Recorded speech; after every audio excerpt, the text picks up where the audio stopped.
everybody, welcome back to my channel. If this is your first time on Enchanted Ways, welcome. I'm Danielle. I make videos on spirituality, hoodoo, witchcraft, and topics of that nature. So if that is something that interests you, click the subscribe button and click the notification bell. Now, before I get into the video, I first of all want to thank all of my new subscribers for subscribing. Welcome. And I have a few announcements first. So I took a quick break from YouTube, just pressing reset, engaging in some self-care, and while I was doing that, I realized what direction I want to head in next with my video series. And so I want to revisit a few topics and expand on them, like protection and divination, grounding. I'm going to be starting a series called Spell Types from A to Z. It will not be an exhaustive list of the different types of spells, but it'll be a good introduction and overview of different spells and, you know, what their purpose is and how you go about using them. Now, as far as Chilling Adventures of Sabrina, first of all, I have to thank all of my wonderful, beautiful viewers who watch those videos. Thank you so much for your patience. I've been watching Chilling Adventures of Sabrina. I have my notes, and I just got to make the video, so be on the lookout for those. Now, without further ado, let's get into my new series, Protection.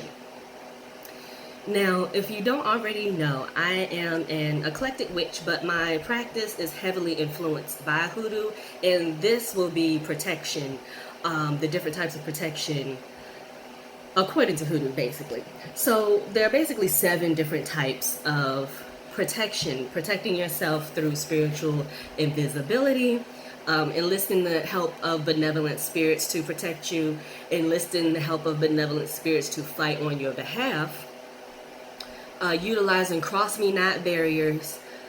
Reversing spells are a form of protection in hoodoo.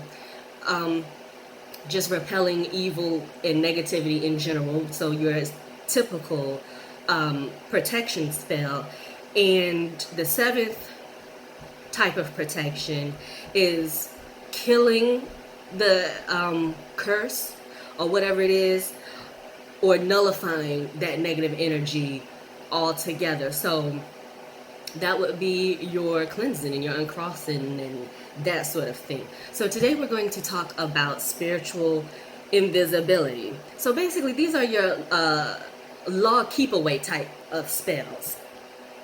And it plays with your perception. You know, what something is and what we perceive it to be 9 times out of 10 are totally different things. And so this plays with that. This type of spell plays with that. Basically, it's protection by flying under the radar. If you're not getting noticed, then, you know, trouble isn't noticing you either. Any, you know, people that would cause you trouble, you just fall under the radar. What I look at it is as, and how my theory of what is happening is basically like you're turning your aura down.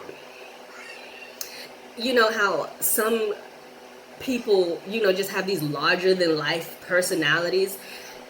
Their energy is really noticeable, and so basically you're just turning that down a notch or 2, or however many you need if you're a really noticeable person. And just flying under the radar is like shrinking your energy down so it's not perceived. It's like spirits. Spirits are always around us, but 9 times out of 10, most people, most of the time, do not perceive spirits until the spirit wants you to perceive them, and they turn their energy up and you look over your shoulder and you know something's in the room with you. So it's playing with that. So you would use this type of protection if you have to go to some family gathering or work function, some type of social event or what have you, and you just don't want to be noticed for whatever reason. Maybe somebody's going to be there that you don't get along with. You know, it's going to be trouble if you see somebody. You just don't want to be bothered. You have to go for whatever reason, but you just don't want to be noticed.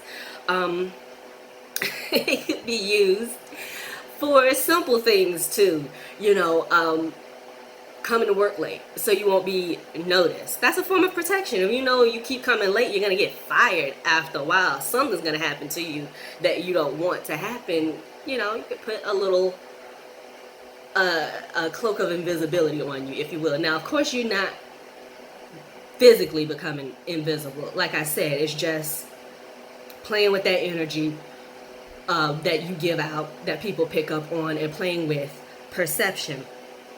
This would be good if you're, fudging some information on an application. Now, I would say when it comes to applications that I would only cloak the page where the information is, less than truthful, because you want your application to be noticed. You don't want it to fly under the radar so that it never even gets processed. But if you want them to just, not even notice anything, look at the sections too hard that aren't truthful, that's something you could do. It's good if you have to travel, through a bad neighborhood. You're not trying to get noticed by anybody, It's also good if, the spell work that you do requires you to do things that are, criminal in some places, like digging in the grave, going to the graveyard at night, disposing of things in certain locations. Sometimes you need, to go unnoticed. So basically that's what spiritual invisibility is. That's what that form of protection is, and some ways that you can use it. So thank you all so much for watching. Click that subscribe button if you haven't already. Click that notification bell, like, comment, and I'll see you in the next video. Bye.